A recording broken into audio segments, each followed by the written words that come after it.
Yung mga kachamp, maayong buntag din, no? Naday ko karon sa Hotel de Susana mga kachamp kay na ako yung grooming session. Gikan pa og Cagayan, biyahe ko dire kay namon ko yung grooming. Kasal man gud siya karon. Si Elton Cretisio ato ang kuan karon. To ang client. Grooming nato siya. Para sa ni photoshoot sa iyang kasal niya di gwapo kay siya kita kuan pa kita haggard bago pa kitang mata pero good siya gyapon kaya mga champ kay ako matos ako sa ilahang room pakita na ko ang hotel mga kachamp mo ni ang hotel mga kachamp Hotel de Susana may sa parking area matos kami sa sulod.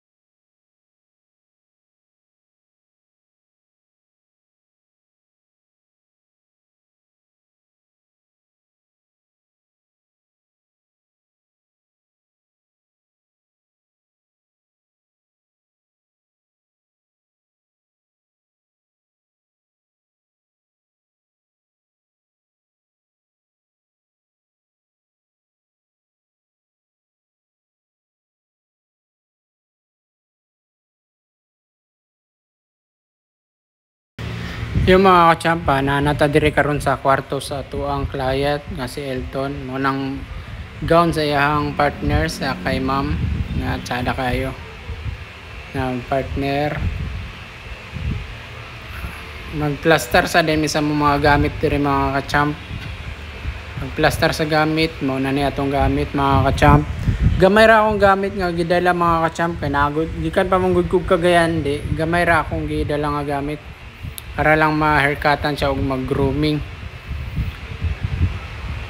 Pagkahuman natong plaster sa gamit nato mga kachamp, nasugdan na natong alot si Boss Elton.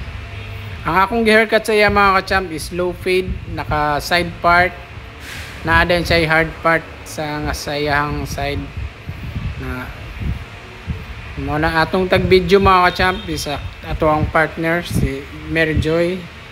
Pagka humag haircut mga champ gibutangan lang nako siya pomade gamit nato ato ang pomade mga champ nga the champ pomade butangan nato pomidaan niyang mga buhok dahil pagka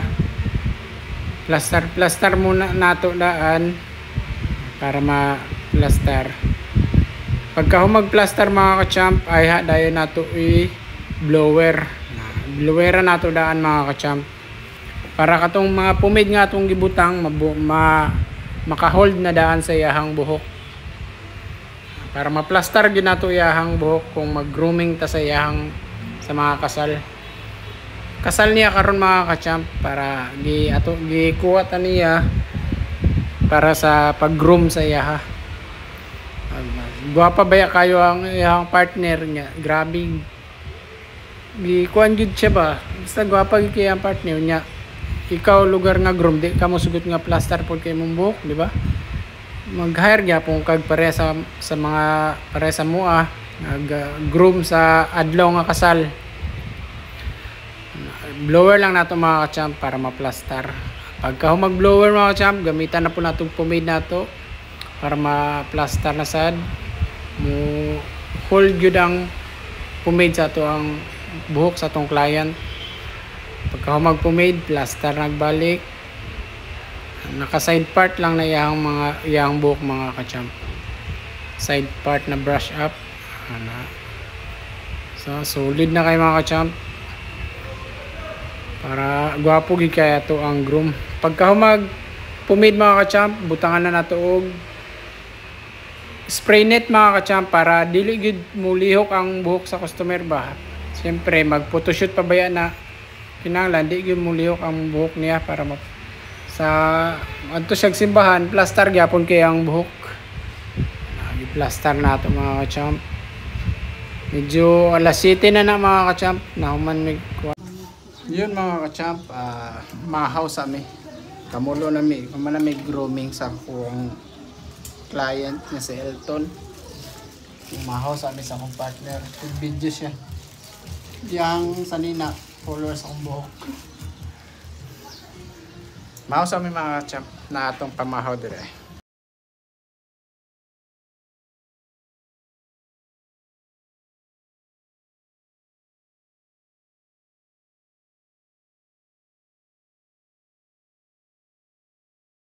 Kana nga tay mga ka-champ, gikuhaan na siya og video o photos nga gi-groom na ako siya. Pero human na siya groom, amo lang mga kuan lang ba palabas lang, mga gamay nga shoot, gamay nga video para sa iyahang para sa pag post sa iyahang kasal makita gid siya mga ka-champ nga gi-grooming gid siya. Mga video clip niya ba og mga picture. Kamulo mig kuan dia mga char-char ba, mga char-char, photos, video. Naman gid na mga ka-champ basta kasal mo, unyag naamoy groomer na naagid na siya. Mabidyohan gyud mo og picturean. Pero human na ako siya grooming daan, gi-plaster na ako siya para dili manggod para dili ka mag-apas-apas sa oras ba kay pagkahuman baya grooming na nabaya dayo photoshoot. No nang plaster na daan, video clip na lang dayon.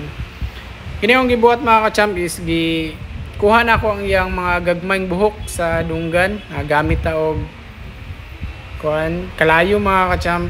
Pero dili man na siya init, na igo lang gi makuha ang mga balahibo sa imong kuan dunggan para hinlo kay ka sa imuhang picture sa imuhang kasal ba.